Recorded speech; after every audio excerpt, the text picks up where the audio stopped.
Okay, so last video में हम लोग डिस्कस कर रहे थे कि मैंने कहाँ से बैचलर्स किया है, बीटेक कंप्यूटर साइंस जो मैंने किया था। और मैं स्पेसिफिकली बता रहा था काफ़ी माइन्यूट डिटेल्स कि मैंने बीटेक के दौरान लाइक क्या क्या सब्जेक्ट्स पढ़े। तो आई थिंक उसको समराइज़ करने के लिए अगर मैं बताऊँ तो ओवरऑल मेरे सब्जेक्ट्स कंप्यूटर साइंस करिकुलम से कंप्यूटर साइंस इंजीनियरिंग करिकुलम के बराबर थे, जो यूजीसी इंडिया के करस्पॉन्डिंग है। और साथ में एक्चुअली जो मुझे मौका मिला वहाँ पे प्रोजेक्ट्स करने का, अलग अलग प्रोजेक्ट्स करने का, लाइक सॉफ्टवेयर इंजीनियरिंग प्रोजेक्ट्स थे और मशीन लर्निंग बेस्ड प्रोजेक्ट्स भी मैंने किए उस दौरान। मेरी फिर कैंपस प्लेसमेंट वहाँ से हो गई थी, जैसा कि मैंने बताया, और फिर मैं बैंगलोर चला गया।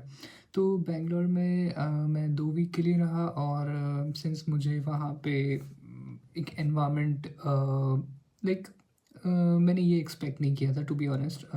आफ्टर 4 इयर्स ऑफ एजुकेशन और मेरे दिमाग में यही था कि मुझे बस प्लेसमेंट लेना है। पूरे 4 साल में यही सोचा था कि मुझे प्लेसमेंट लेना है।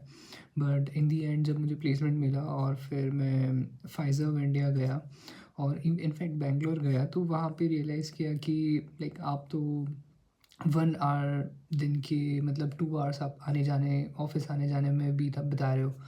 ट्रैफ़िक है, साफ़ हवा नहीं है, साफ़ पानी नहीं है वहाँ पे। रहने के लिए भी बड़ी प्रॉब्लम्स हैं बैंगलोर में।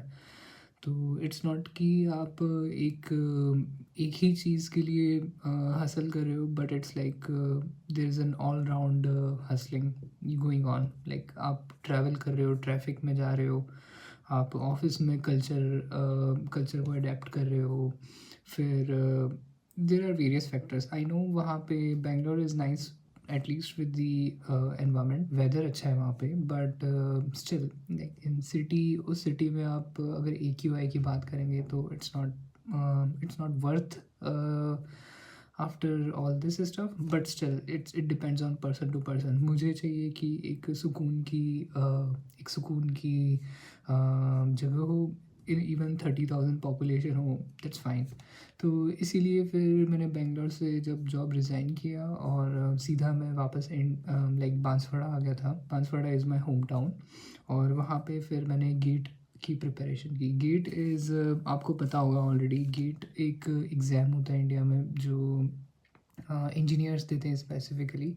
तो मैंने कंप्यूटर साइंस में दिया गेट और मेरे स्कोर आए थे, ऑल इंडिया रैंक मेरी 5,000 के आसपास थी।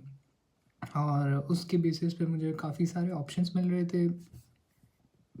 ऑप्शंस मतलब mediocre options, for example Punjab engineering college, फिर NIT हमीरपुर, और एक लास्ट जो थर्ड राउंड होता है उसमें मुझे मिला था आई गेस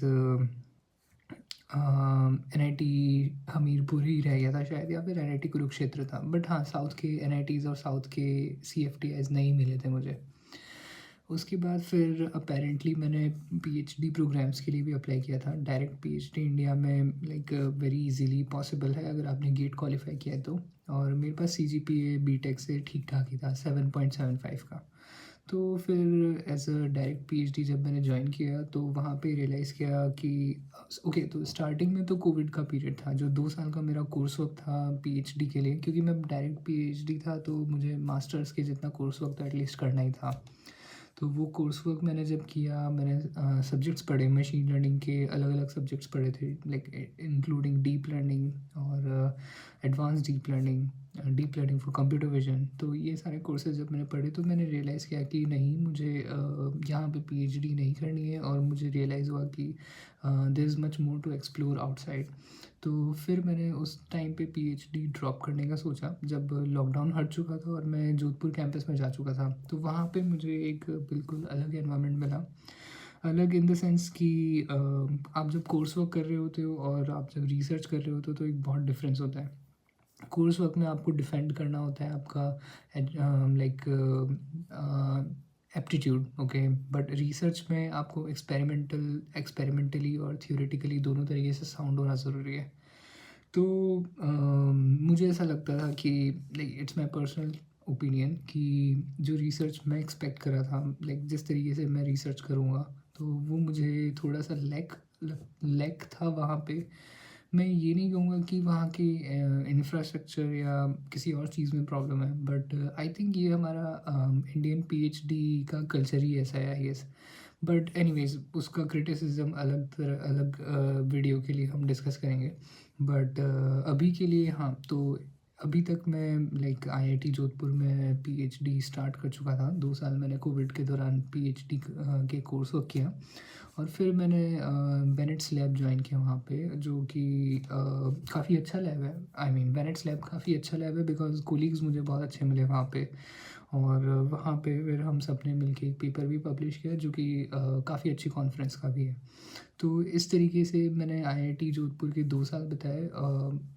बट हाँ, वहाँ पे मुझे वेदर की तो प्रॉब्लम आ ही रही थी क्योंकि मैं देहरादून से सीधा जोधपुर शिफ्ट हुआ, तो मैं जस्टिफ़ाई नहीं कर पा रहा था आई मीन वेदर वाइज़ अपनी बॉडी को कि 47-46 डिग्रीज़ के टेम्परेचर में मैं बाहर नहीं ट्रैवल कर सकता था। और जोधपुर कैंपस भी सिटी से बहुत दूर है। तो ये सारे कुछ रीज़न्स थे जो मैंने जोधपुर का पीएचडी भी छोड़ दिया फिर। नेक्स्ट वीडियो में हम डिस्कस करेंगे मेरे नॉर्वे की जर्नी और भी हम आगे इस तरीके के छोटे-छोटे डिस्कशंस करते हुए मेरे पीएचडी के ट्रैक पे आएँगे। और मैं छोटी-छोटी वीडियोज़ और इस तरीके से अपलोड किया करूँगा सो दैट एक एटलीस्ट आपको एक ट्रैक मिलेगा कि मैं कौन हूँ और मैंने क्या-क्या बैकग्राउंड में चीज़ें की हुई हैं सो दैट आपको एक बेसिकली ग्राउंड वर्क मिले मेरे आगे के वीडियोस देखने के लिए। तो इस वीडियो के लिए इतना ही and thank you so much for watching. Bye bye.